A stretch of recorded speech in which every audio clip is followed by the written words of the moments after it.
السلام علیکم، کیسے ہیں آپ سب؟ امید ہے آپ سب لوگ خیریت سے ہوں گے۔ تو آج ہم پیر کامل کی ایپیسوڈ 51 سٹارٹ کریں گے۔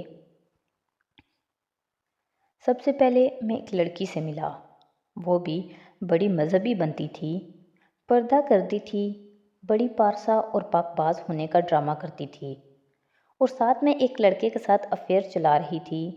اپنے منگیتر کے ہوتے ہوئے اس کے لیے گھر سے بھاگ بھی گئی۔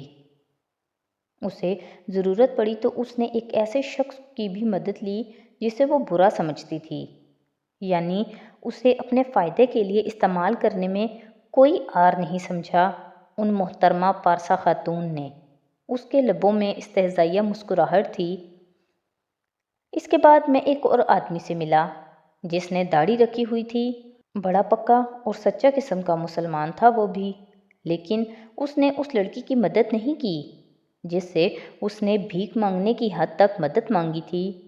اس نے اس لڑکی سے شادی نہیں کی جس سے وہ محبت کے نام پر بیوقوف بناتا رہا، اور ابھی کچھ عرصہ پہلے میں یہاں امریکہ میں اس سے ملا تو اس کی داڑھی بھی غائب ہو چکی تھی، شاید اس کے اسلام کے ساتھ۔ وہ ہنسا، اور تیسرے تم ہو، تم یوک نہیں کھاتے، صرف یہ ایک حرام کام ہے جو تم نہیں کرتے، باقی سب تمہارے لیے جائز ہے۔ جھوٹ بولنا، شراب پینا، زنا کرنا، کلب میں جانا، غیبت کرنا، دوسروں کا مذاق اڑانا۔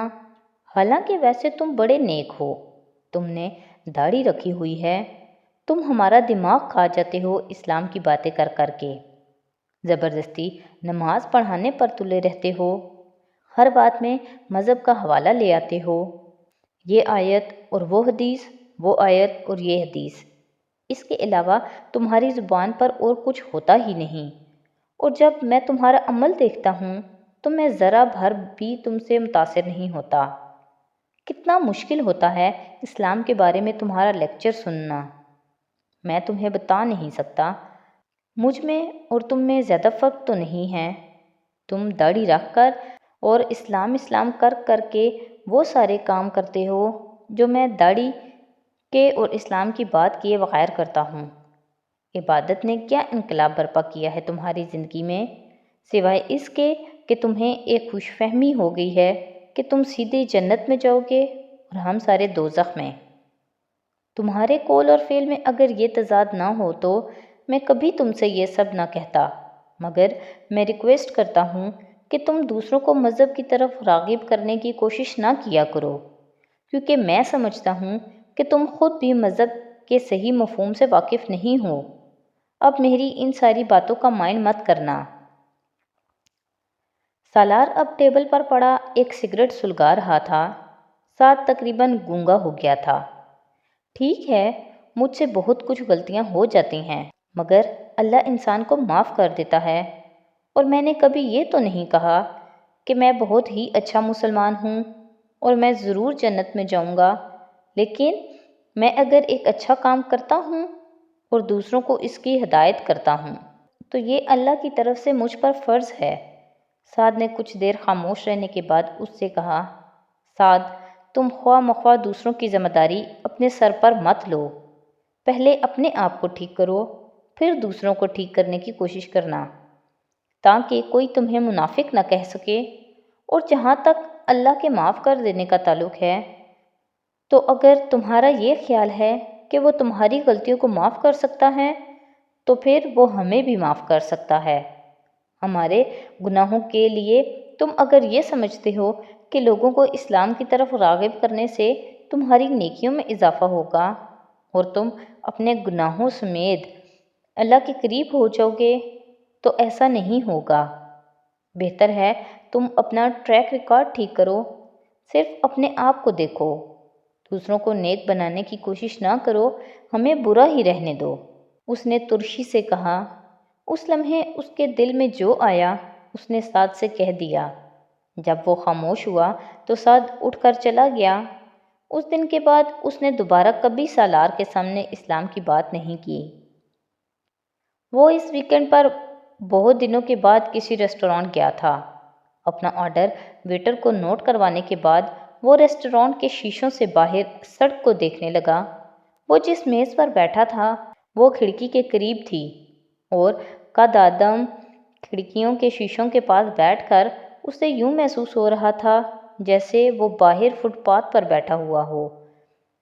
کسی لڑکی کی سسکیوں نے اس کی محویت کو توڑا تھا۔ اس نے بے اختیار مڑ کر دیکھا۔ اس سے پچھلی میز پر ایک لڑکا اور لڑکی بیٹھے ہوئے تھے۔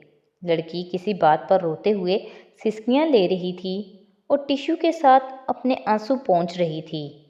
لڑکا اس کے ہاتھ کو تھپتھپاتے ہوئے شاید اسے تسلی دے رہا تھا۔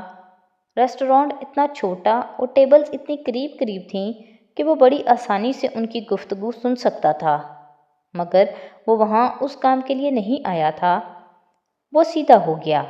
ناگواری کی ایک لہر سی اس کے اندر سے اٹھی تھی۔ اسے اس طرح کے تماشے اچھے نہیں لگتے تھے۔ اس کا موڈ خراب ہو رہا تھا۔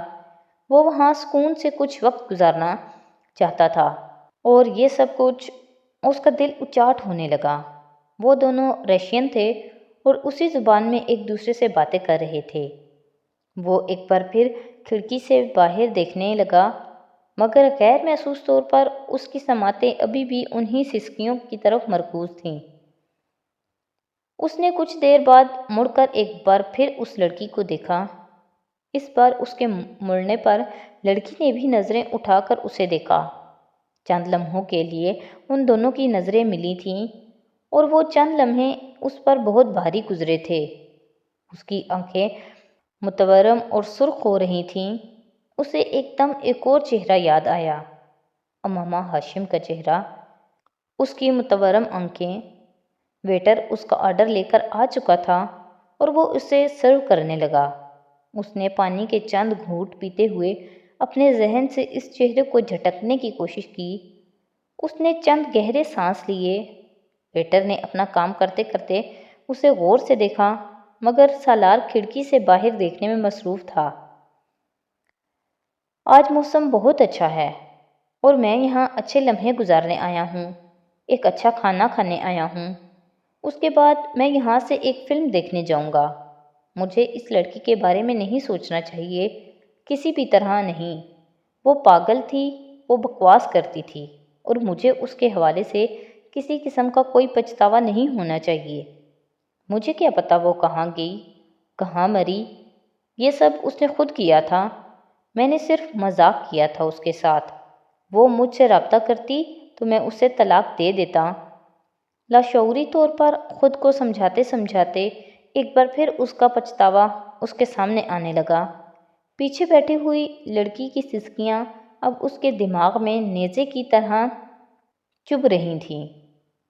میں اپنی ٹیبل تبدیل کرنا چاہتا ہوں، اس نے بہت کھردرے انداز میں ویٹر کو مخاطب کیا۔ ویٹر حیران ہو گیا۔ کس لیے سر؟ یا تو ان دونوں کی ٹیبل تبدیل کر دو یا میری، اس نے ہاتھ کے اشارے سے کہا۔ ویٹر نے ایک نظر اس جوڑے کو دیکھا، پھر وہ سالار کا مسئلہ سمجھا یا نہیں، مگر اس نے کونے میں لگی ہوئی ایک ٹیبل پر سالار کو بٹھا دیا۔ سالار کو چند لمحوں کے لیے وہاں آ کر واقعی سکون ملا تھا۔ سسکیوں کی آواز اب وہاں نہیں آ رہی تھی، مگر اب اس لڑکی کا چہرہ بالکل اس کے سامنے تھا۔ چاولوں کا پہلا چمچ منہ میں ڈالتے ہی اس کی نظر اس لڑکی پر دوبارہ پڑی۔ وہ ایک بار پھر بدمزہ ہو گیا۔ اسے ہر چیز یکدم بے ذائقہ لگنے لگی۔ یہ یقیناً اس کی ذہنی کیفیت تھی، ورنہ وہاں کا کھانا بہت اچھا ہوتا تھا۔ انسان نعمتوں کا شکر ادا کر ہی نہیں سکتا۔ یہ میری زبان پر ذائقہ چکھنے کی حس ہے۔ یہ کتنی بڑی نعمت ہے کہ میں اگر کوئی چیز کھاتی ہوں تو اس میں اس کا ذائقہ محسوس کر سکتی ہوں، اچھا کھانا کھا کر خوشی محسوس کر سکتی ہوں۔ بہت سے لوگ اس نعمت سے بھی محروم ہوتے ہیں۔ اس کے کانوں میں ایک آواز گونجی تھی اور یہ شاید انتہا ثابت ہوئی۔ وہ کسی آتش فشاں کی طرح پھٹ پڑا۔ اس نے پوری قوت سے چمچ اپنی پلیٹ میں پٹکا اور بلند آواز میں دھاڑا، shut up, just shut up. Restaurant میں یکدم خاموشی چھا گئی۔ یو بچ باسٹرڈ، جسٹ شٹ اپ۔ وہ اب اپنی سیٹ سے کھڑا ہو گیا تھا۔ اس کا چہرہ سرخ ہو رہا تھا۔ تم میرے ذہن سے نکل کیوں نہیں جاتی؟